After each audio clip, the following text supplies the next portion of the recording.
Thank you for having us here as a moderator. Next session will be virtual. Dr. Zinaida Perić. She's head the Department of Hematology Internal Medicine Clinic, University Hospital Center, Croatia. She's assistant professor, Department of Medicine, University of Rijeka Medical School, chair, Transplant Complication Working Party, European Society for Blood and Marrow Transplantation. She's also a co-leader in Acute Lymphoblastic Leukemia Subcommittee, Acute Leukemia Working Party, and EBMT. She is also assistant professor at Department of Medicine, University of Zagreb Medical School. So, welcome, Dr. Zinaida. Thank you so much. Good day to everyone, and thanks for the kind introduction. So basically, I've been interested in GVHD for a long time, and currently I lead the GVHD subcommittee, and some of the talk that I'm going to give today is a result of, let's say, some recent improvements in GVHD and directions that we are trying to take in the EBMT as well. It is really my great pleasure to be here, and thank you so much for the kind invitation. I will try to recreate the talk I gave at EBMT. And this was actually a session on, let's say, something more in intestinal GVHD than just giving the drugs, so supportive care, and how supportive care can improve intestinal GVHD. And my talk is focused basically on nutrition and supplementation. So this is the outline of my talk. I will start with what we currently know on nutritional support in GVHD, and then let's say a little bit dissect routes of nutritional support, diet intervention, and supplementation in intestinal GVHD, in order to try to, let's say, give some kind of framework for some future directions, as I already said, that we are trying to take in EBMT and in the GVHD subcommittee of the Complications Working Party. Basically, when we talk about guidelines and recommendations in intestinal GVHD, well, basically on nutrition guidelines in general in stem cell transplantation, the data is really scarce. There were two efforts in the last, well, almost 10 years in EBMT.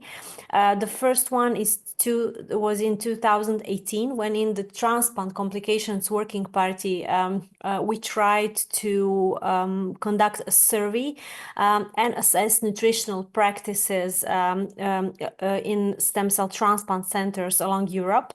And we actually saw back then that only half of the centers in Europe actually, or EBMT centers in general, have standard operating procedures when it comes to nutrition and intestinal GVHD. And also that there is a great variability of practices when it comes to intestinal GVHD, even when it comes to stopping and introducing oral intake. And you can see here that there's approximately a fourth of centers doing their own way. So some of them never stop intestinal oral intake, and some of them stop it when there is a huge amount of diarrhea, more than 1.5 liters, while others have a slightly different practice. And also at that time, the use of parenteral nutrition was, let's say, still very popular and very used, especially in these patients who have no oral intake. And what was also evident back then, that there was a great variability on how and when introduce parenteral nutrition. The next, let's say, effort was made a bit more recently, and that was in 2023, again by the EBMT, but this time the Cellular Therapy Working Party and Nurses Group Working Party. But although they did, let's say, a huge effort, they could not give some straightforward guidelines. Just some, let's say, updates on the knowledge that we have gained over the last decade or even a bit more, and that is that neutropenic diet does not reduce the infection date. There is no evidence to support the neutropenic diet, so this is not supported by EBMT anymore either. And also with gaining knowledge on enteral versus parenteral nutrition, and this is, let's say, the same as it is in European nutrition guidelines of nutritional societies, that enteral nutrition should be preferred in comparison to parenteral nutrition, as it is more physiological. Also, some of the additions that we used to add to parenteral nutrition, as glutamine, is not anymore recommended due to the lack of data. And also, although we are talking a lot about probiotics, there is still nothing that we can say has been proven and that we can, let's say, safely and with some result use it in transplant recipients. In intestinal GVHD, we know that, well, for decades, this was the standard, the stepwise upgrade diet, where we usually would stop feeding patients in grade 3 and 4 acute GVHD. And I know that everybody who has been doing transplant for some year has this, let's say, recollections of these patients who have not been eating for weeks. And to me, it was always so unphysiological, I would say, because these patients really deteriorate little by little. Then usually when the grade 4 to 3 becomes 3 to 2 acute GVHD, a clear liquid diet was started. And then with improvement further of GVHD, the diet would be introduced, but that would be a low lactose, low fat, low fiber, and low acid diet. And then the ingredients would be, let's say, added one by one and very slowly. So this going back to normal eating I would say, last 4 months. I will now try to dissect all of these parts of what I've said so far, so what we knew or what we know so far on nutrition. And I've tried to focus only, let's say, on clinical data and data in transplant recipients. But first of all, I have to say that our perception has changed a lot. When it comes to pathophysiology of intestinal GVHD, now we know it's not only about T cells and T cell response. We know that GVHD, well, that actually healthy gut barrier and healthy microbiota are protective factors against GVHD, and healthy nutritional status is protective of healthy gut barrier and normal microbiota.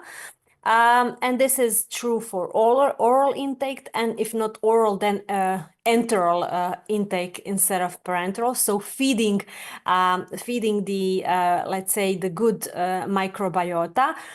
We have learned a lot about the disruption of gut barrier and dysbiosis. We know that the good bacteria are the anaerobes, which get lost with the use of conditioning regimen, with antibiotics, and then further with GVHD. We know that there are some bacteria that have, let's say, properties as probiotics to, let's say, prevent or protect from GVHD, as lactobacillus. And we also know that Enterococcus is the one bacteria that has been recognized as very important as a bad one, let's say, recognized in the pathogenesis of GVHD. So knowing all that, of course, it becomes attractive to find ways to strengthen the gut barrier and maintain oral nutrition before transplant. And then, of course, when it's needed to initiate enteral nutrition instead of parenteral, in order to prevent, reduce, and, let's say, treat GVHD. Let's go back to the nihil peros strategy. There are data today, and these are even some, let's say, older data here shown on the left, where a study in more than 200 transplant patients has shown that actually the incidence of QGVHD, of grade 3 to 4 GVHD, is related to the days with no oral intake, and you can see how the incidence increases with a higher number of patients who are not eating. And actually, in the multivariate analysis, the more than 9 days with no oral intake was associated with grade 3 to 4 acute GVHD grades. And then furthermore, and that is shown here on the right, and that is an analysis of patients who have been transplanted in the hospitals and as outpatients, around 80 of them, where actually you could see that acute GVHD grades 2 to 4 were associated with hospital care. Patients who were in the hospital had less oral intake, and this was then further associated. So poor oral nutrition was again associated with higher grades acute GVHD. Then when it comes to parenteral versus enteral nutrition, there were some efforts, prospective efforts, but then not all studies, let's say, were conducted until the end, but still studies that we have altogether enabled us to have a good meta-analysis, and this is the one shown here on the left. A more recent one, where it has become clear and, let's say, adopted that enteral nutrition during the neutropenic period is associated with reduced incidences rate of grade 3 to 4 acute GVHD, and in particular intestinal GVHD. And then here on the right, and that is a pediatric study where two groups of 20 patients, in each were fed enterally and parenterally, and their microbiome diversity was analyzed. And you can see, because enteral is here in this chart on the left, and the red ones are the parenteral nutrition, you can see with enteral introduction how microbial diversity recovers, while it parenteral even decreases further down. And on the right side, you can see again in blue enteral and in red parenteral nutrition, and the levels of short chain fatty acids, which are improved with enteral nutrition. And we know that these short chain fatty acids, as the products of good bacteria, are actually important for restoration of gut barrier. Then there is another interesting thing. I have mentioned Enterococcus, and I would say that the hugest data set that we have when it comes to nutrition and microbiota comes from the group of the Sloan Kettering, and this is what is shown here on the left. This is more than 1,300 patients treated with allotransplant, where the microbiota diversity was checked, and what they saw is that this high incidence of enterococcal expansion is associated with grade 2 to 4 acute GVHD, and significantly heightens the GVHD-related mortality. And then further, and that's clinical data, but then further, this was extrapolated to mice. And actually, when you stop lactosis in mice, you can attenuate Enterococcus outgrowth. And there are also some smaller clinical data confirming that. And that is what I've shown here on the right. This is clinical data on a lactose-free diet in EBMT recipients, when around 30 patients got a lactose and the other ones got the lactose-free diet during the before and during the allogeneic transplant. And you could see here that actually this lactose-free group had a significant significantly less colonization with the worst enterococcus, and that is the vancomycin-resistant enterococcus, which of course we know always we have lots of multi-drug resistant bacteria. We always fear from the gram-negative ones because of course they're the deadly ones, but the vancomycin-resistant enterococcus is a real problem when it comes to GVHD. As I said again, the hugest data set is from Sloan Kettering, and this is a study that is really nice where they very detailed checked the diet of patients during stem cell transplantation, so almost 160 patients, and they checked their meals in very many details, so they had to write down everything they ate, and then they serially checked their fecal samples for microbiota diversity as well. And then you can see on the left side how the caloric intake decreases with the duration of the allogeneic transplantation, and as well as the diet diversity decreases, as well as microbiome diversity. So how the transplant is, let's say, taking place, and then further in the post-transplant period. And then what is, I would say, the most interesting here, and this is what you can see on the right, is that intake of among all the food that has been analyzed, intake of sweets or sugars is associated with enterococcus expansion. And also Blautia, and abundance Blautia is one of the bacteria that has been recognized as a good bacteria and protective from GVHD when it comes to the microbiome.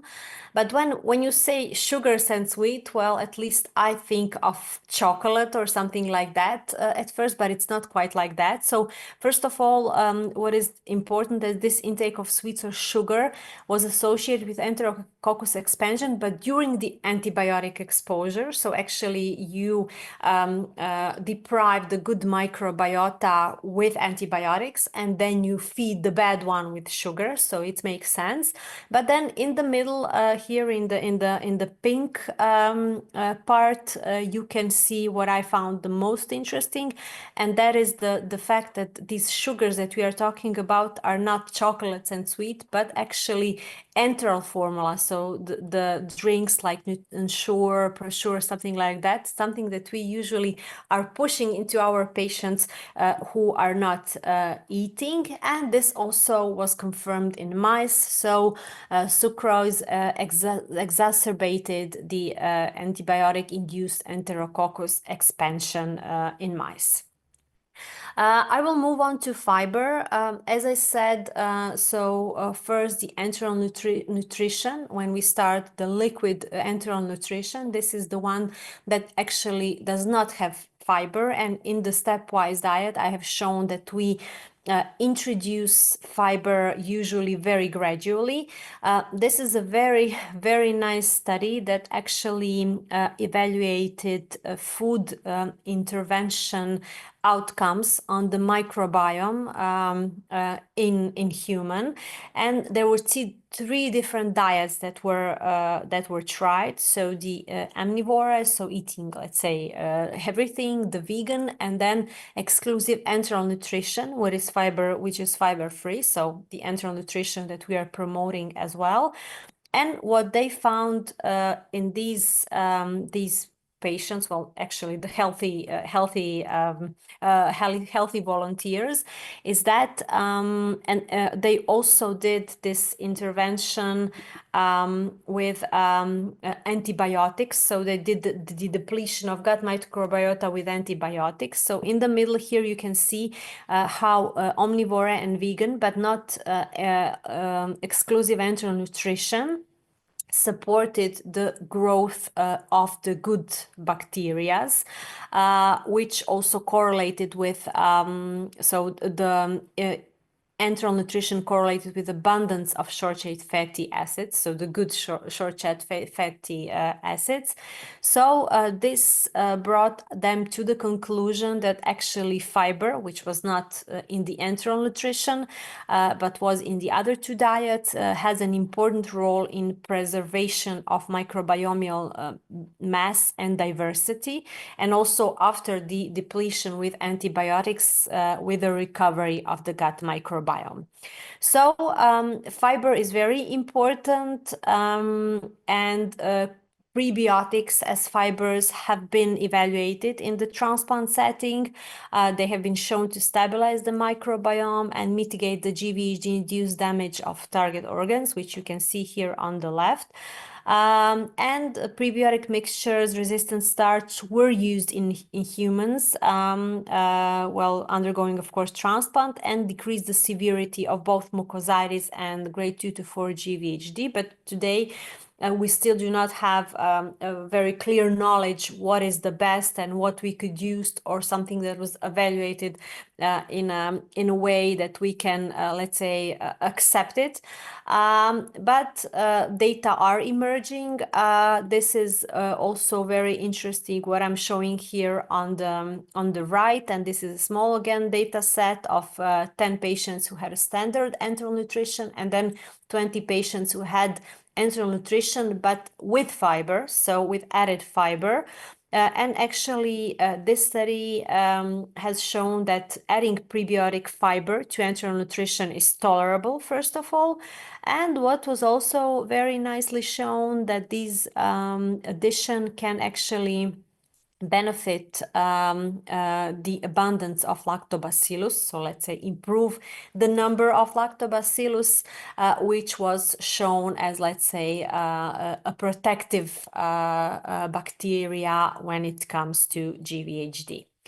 Of course, when it comes to probiotics, we today know a lot about, let's say, the ultimate probiotic, and that is, of course, fecal microbiota transplantation, which has been today used in the treatment of GVHD. There are studies using it as a preventive strategy as well, and this is something that will become, let's say, clear in the future, but it's something that really helps when immunosuppression is not working. So to restore the gut barrier, this is something what the FMT does, the good bacteria which come from FFT. But of course, FMT has some problems, are, let's say, problems of choice of donor, and then problems of engraftment, because not all FMTs engraft, making us actually speculate that there is something else that we need to do in order to help this microbiota engraft. And this is a slide that I've shared from my colleague, Dr. Jaime Sanz from Valencia, who has been doing FMT in GVHD patients, and then added on nutritional interventions, I would say, that might help engraftment. This is, I think, a very good model of how GVHD diet today should look like more. So try to avoid complete cessation of oral intake, even in the severe diarrhea period, in order to support the mucosal integrity and giving food to microbiota as well. Of course, avoiding unnecessary antibiotics and excess simple sugars, and try to start with low residual, low lactose-free and low-fat diet as soon as possible. And then as soon as diarrhea improves a bit, gradually introduce soluble fiber in order to support production of short-chain fatty acids and to help this epithelial healing and microbiota recovery. And then gradually increase dietary fiber and diversity in order to restore the microbiome diversity, as all this as a key adjunct to an intervention as probiotic as fecal microbiota transplantation. I will finish off with supplements. So basically, lots of supplements have been tried, but I would say that the strongest evidence is probably for vitamin D. There were studies showing the supplementation of vitamin D before transplant and during transplant reduces, let's say, the incidence of chronic but not acute GVHD. And then this was explained with the fact that this vitamin D supplementation might have started too late. But then what also has been shown is that this vitamin D supplementation probably is sometimes not adequate because patients with severe acute GVHD, and this is what I'm showing here on the left, show significant downregulation of vitamin D receptor gene expression. And for these patients need higher doses of vitamin D to upregulate this receptor. Patients with those low vitamin D receptors have lower antimicrobial peptides. And then, of course, one of these strategies is to add vitamin D, but as I said, a higher dosage, which might be the rescue mechanisms to make this work and help the restoration of healthy microbiota. What I would like to say at the end, and I think is important as a future direction, as there is really a lack of data, lack of guidelines from the EBMT community. I think there are things that we have learned from other specialties in other forms of GVHD as well. So I think we probably can, let's say, take advantage of the knowledge in somehow similar diseases as IBD. And this is a very recent consensus of European Gastroenterology Crohn and Colitis Organization on dietary management in IBD. Where you can see that there is actually a very detailed diet instruction on how to manage these patients.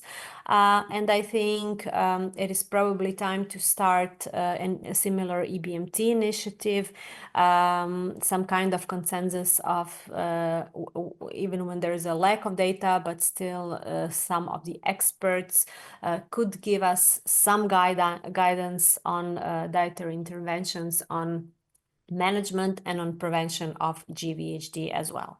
So in conclusion, I will just repeat once again that there is a lack of data, lack of recommendations, lack of guidelines, although our knowledge on pathophysiology of intestinal GVHD has dramatically evolved. We know today that dysbiosis is very important, and we also know that nutrition can improve dysbiosis and ameliorate and prevent GVHD.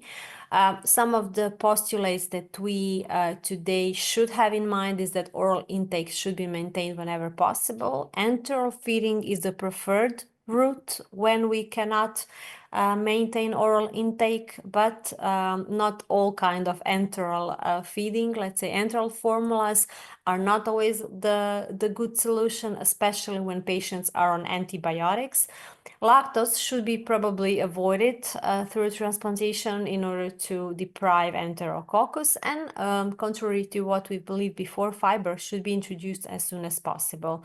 Vitamin D is a good supplement and probably should be introduced in higher dosages, but in any case, there is an urgent need for a consensus on nutrition in GVHD.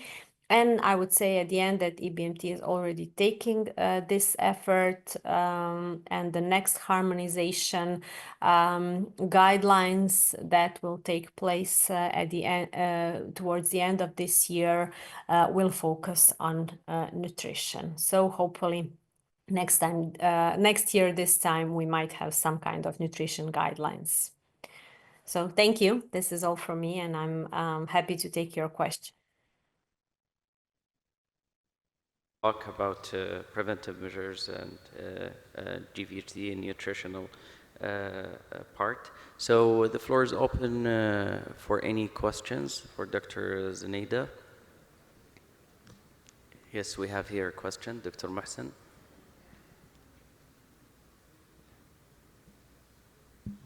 Thank you, Dr. Zinaida, for the nice presentation. Question about low bacterial diet for patients going for transplant. Do you recommend it or just recommend like a regular diet? What's your intake about this? Yeah, I think